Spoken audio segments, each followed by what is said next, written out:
ଡେସ୍କ୍ରିପ୍ସନରେ ଦିଆଯାଇଥିବା ଲିଙ୍କରେ କ୍ଲିକ୍ କରନ୍ତୁ ଏବଂ ତାପରେ ଭିଡ଼ିଓର ଡେସ୍କ୍ରିପ୍ସନରେ ଦିଆଯାଇଥିବା ଲିଙ୍କରେ ଏଲାଇଟ୍ ମୋସନ୍ର ତାକୁ ଡାଉନଲୋଡ଼୍ କରି ନିଜ ଫୋନରେ ଏଡ଼ିଟ୍ କରିପାରିବେ ଏବଂ ସେଥିରେ ଦିଆଯାଇଥିବା ଭିଡ଼ିଓର ଡେସ୍କ୍ରିପ୍ସନରେ ପ୍ରିସେଟ୍ ଲିଙ୍କ ତାକୁ ଇମ୍ପୋର୍ଟ କରିନିଅନ୍ତୁ।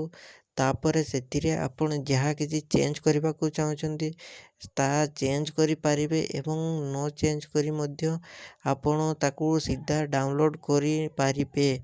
ଯଦି ଭିଡ଼ିଓଟି ଭଲ ଲାଗିଥାଏ ଚ୍ୟାନେଲଟିକୁ ସବସ୍କ୍ରାଇବ୍ ଏଣ୍ଡ ଭିଡ଼ିଓଟିକୁ ଲାଇକ୍ କରିନିଅନ୍ତୁ।